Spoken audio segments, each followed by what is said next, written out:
What's going on, guys? It's Greg here, aka NYPrepper. It is Monday, March 10th, 2025, and I have an emergency alert to share with you guys. Right now it is 14:52 Eastern Time here in the United States, and we have some major breaking news coming in from the stock market today. So the stock market is currently crashing. The Dow Jones is down almost 1,000 points, and we still have over an hour left until it closes. And the Nasdaq is down over 4.25%. The S&P 500 is down 3%. The Russell 2K is down almost 3%.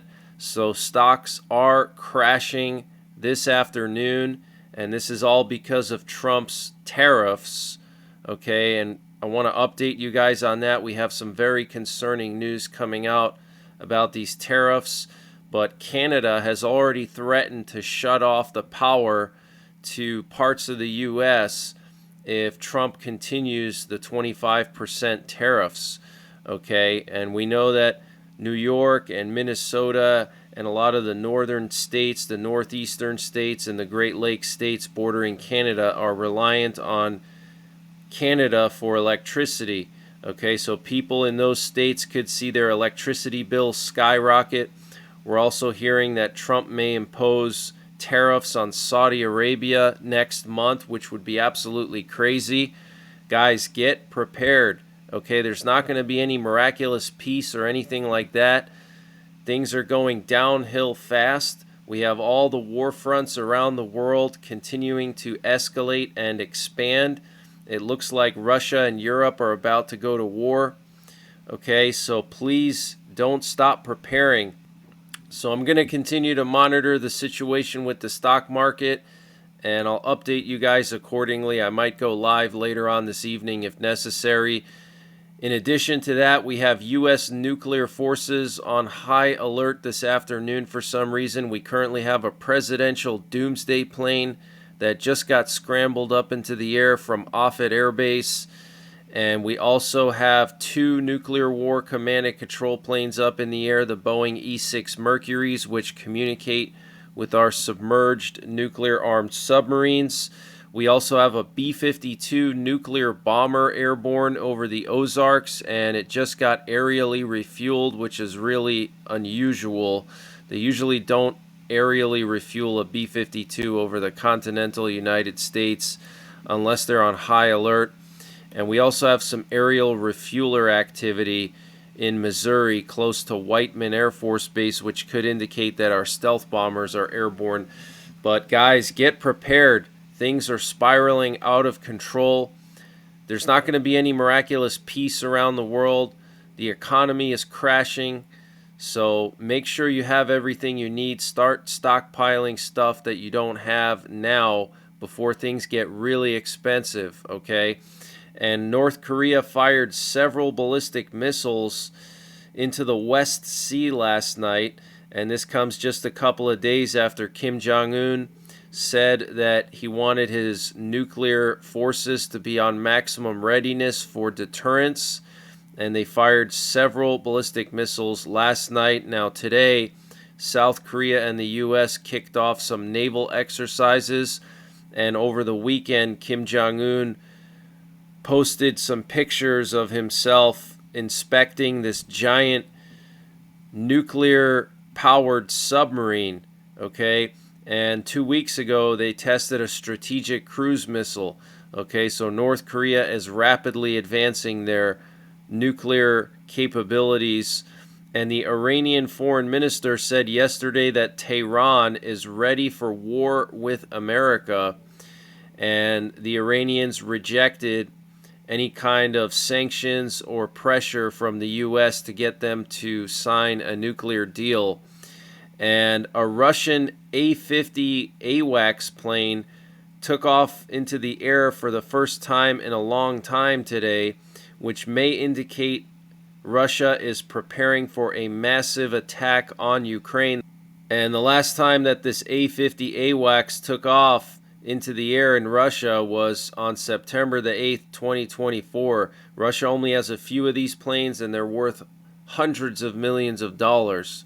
Okay, so if one of these planes is airborne, it means something is about to go down. We know that Zelensky is in Saudi Arabia right now, and he's going to be there, I think, through tomorrow. So perfect time for Russia to launch a huge strike while the Ukrainians are in another country. Okay, we know that the Ukrainian defense minister is in Saudi Arabia right now. So perfect time for Russia to launch a massive missile attack, potentially an Oreshnik strike.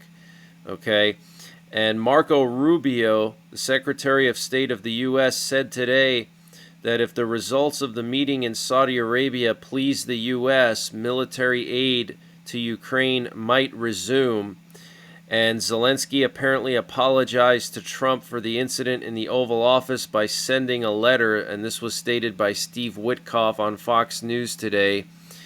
And security protocols, intelligence sharing, territorial issues, and minerals were the main topics of the meetings between Ukraine and the U.S. and Saudi Arabia today. That was stated by Steve Witkoff as well. He's the special envoy to the Middle East for the Trump administration, and he's also working on this project to get the Ukraine peace deal signed. And according to him, Washington expects significant progress and is counting on signing a minerals deal. So guys, get prepared. Things in Ukraine are not getting any better. I don't think there's going to be any miraculous peace deal, and I do believe there will be a war between Russia and Europe very soon. Okay, I mentioned a few days ago that Poland is now going to be instituting mandatory military training for all adult men. All males, adult males in Poland will undergo mandatory military training by the end of the year. And Poland's going to double the size of their active duty army from 200,000 to 500,000. Okay, and Poland is now in the process of building the largest defense line in Europe since World War II. Okay, so get prepared. Things are spiraling out of control. Okay, we also have a massive cyber attack on Twitter ongoing today. There were several outages starting late last night and through the day today. Twitter has been down several times. Here we have Elon Muskrat posting about it. He wrote, "There was and still is a massive cyber attack against X. We get attacked every day, but this was done with a lot of resources. Either a large coordinated group and or a country is involved." Wow. Okay. So first, Elon Musk's rocket blows up a couple days ago. Now his social media platform is under attack, and we know that multiple European countries are canceling their Starlink services in protest. So very bad day and bad week for Elon Muskrat. And here we have a picture showing all the outages on Twitter today. You can see they started at around 5 or 6 a.m. There was one outage, and then there were 3 more this morning. And this morning and this afternoon, the outage was really severe. So very serious news there. And Denmark said that they're ready to send peacekeeping troops into Ukraine. And the Ukrainian General Oleksandr Syrsky gave an update on the situation in Kursk and the Sumy Oblast. He said that Russian forces are trying to penetrate the Ukrainian border in the Sumy Oblast, but they're currently being destroyed by the firepower of Ukrainian troops. And he said currently there is no threat of encirclement of Ukrainian forces in the Kursk region. Okay, so he's saying that no threat of encirclement at this time, and that the Ukrainians are also pushing back the Russians who are trying to infiltrate across the border in the Sumy region, which the Russians have not tried to do since the first few months of the war. Okay, and the British Prime Minister Keir Starmer will hold an online meeting of world leaders to discuss Ukraine this coming Saturday. And apparently Israel is very unhappy with the Hamas negotiations with the U.S. that are ongoing right now, saying that Hamas cannot be trusted. Okay, so Israel's not happy that the U.S. is having direct negotiations with Hamas. And the Ontario Premier, Doug Ford, this is in Canada, has announced that a 25% surcharge on Canadian electricity, which powers roughly 1.5 million homes in Minnesota, Michigan, and New York, will go into effect on Monday in retaliation for the 25% tariffs imposed recently by the U.S. against Canada. Wow. Okay, so Ontario imposing a 25% surcharge on Canadian electricity, going to 1.5 million homes in the upper Midwest and the Northeast. Okay, so if you live in these areas, get ready for your electricity to go up. Okay, and this is all because of Trump's tariffs, which are going to collapse our economy. And this could be by design. Okay, maybe they want to collapse the economy and then institute this digital currency based on crypto. Very crazy times we're living in, guys. Okay. And the British intelligence agencies have significantly limited information shared with the CIA since Trump's election victory. Some Western agents in Russia and Ukraine were reportedly extracted as a precaution. Trump and Tulsi Gabbard's stance on the Five Eyes raises concerns. Reports suggest Gabbard's appointment has alarmed U.S. intelligence agencies and allies. The Wall Street Journal suggests Trump may dissolve the Five Eyes, viewing it as a tool for allies to leverage U.S. intelligence. Okay, so the Five Eyes are multiple countries that share intelligence with each other. It's the U.S., the U.K., Australia, Canada, and one other country I can't remember. But basically, these other countries in the Five Eyes don't want to share intelligence with the Trump administration because they're afraid that their intelligence may get compromised because of all of the connections to Russia with Tulsi Gabbard. You know, she's a Russian apologist and Putin sympathizer. So, you know, Western intelligence is very concerned about having their intel compromised, shared with Russia. They've already extracted some of their agents, apparently. We know that Israel has limited intelligence sharing with the Trump administration's CIA as well. And British officials propose a Four Eyes alliance excluding the U.S., and Polish President Andrzej Duda told French broadcaster LCI in an interview on Sunday that he favored France extending its nuclear umbrella to cover Poland. And I want to remind you guys that the Polish Prime Minister recently said that he wants Poland to explore nuclear weapons and other unconventional weapons. And the Latvian President Edgars Rinkēvičs said Europe needs to absolutely bring back conscription and spend more on defense, warning that the continent is quite weak and unprepared for rising threats.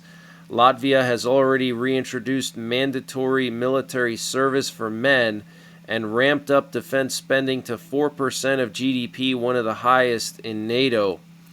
And soon the Polish army will use American UBM machines to speed up the construction of their massive defense line along the border with Belarus and Russia. It will significantly speed up the construction of bomb shelters, warehouses, and hangars. Okay, so Poland is rapidly building this defense line as Russia is massing forces in Belarus. We know that Russia is going to be moving 150,000 troops into Belarus later on this summer, and Belarus has been practicing forward deployment of its forces to the border of Poland and Lithuania. Okay, so potentially Russia could attack Poland and Lithuania this summer or potentially next year. We'll have to wait and see. Maybe sooner. Okay. And Ukraine signed an agreement with the Deal Defense, who makes the Iris-T air defenses, to get as many as 3 times the number of air defense missiles for their Iris-T that they've been receiving so far. So they're going to get 3 times the number of air defense missiles for their Iris-T. And 2 U.S. Army soldiers and 1 former soldier have been arrested on charges of selling military secrets to buyers in China about the HIMARS MLRS. Wow. And Iran's foreign minister Abbas Araghchi claims that Iran's nuclear program is and will stay peaceful. Yeah, right. And the Vice President J.D. Vance's cousin fought for over 2 years in Ukraine as a volunteer. He was part of the Da Vinci Wolves Brigade. 47-year-old Nate Vance, a former U.S. Marine, joined Ukraine's forces in 2022, saying he saw history being written. And Nate Vance actually criticized his own cousin, saying JD is smart, but what they did to Zelensky was a dishonest ambush. Being relatives doesn't mean I'll accept him aiding in the killing of my comrades. Wow. So major family dispute there between Nate Vance and JD Vance on the Ukraine situation. And Mark Carney has officially become the new Prime Minister of Canada. Trudeau has already stepped down, and in his first statement, Mark Carney said Canada will keep tariffs in place until the Americans show us some respect. Wow.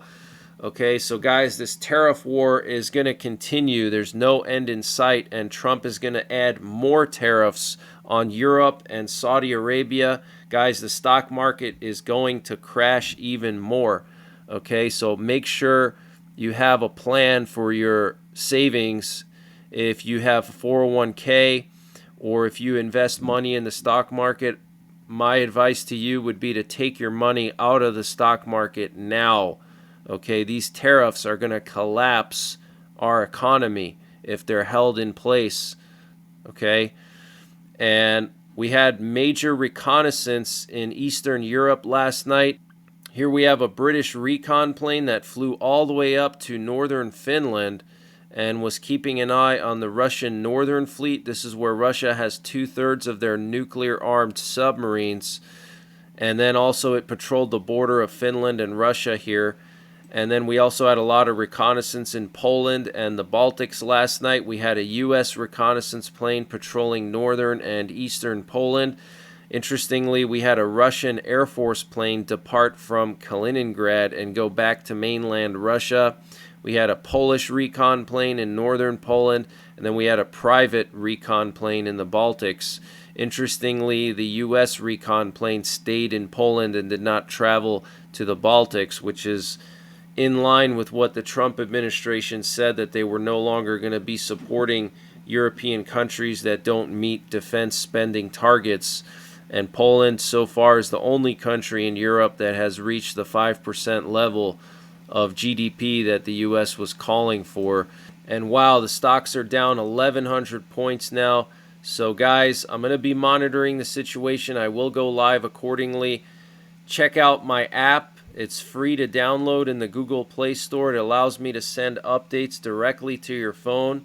100% free. The link is in the description below this video. Also follow me on Telegram and Rumble.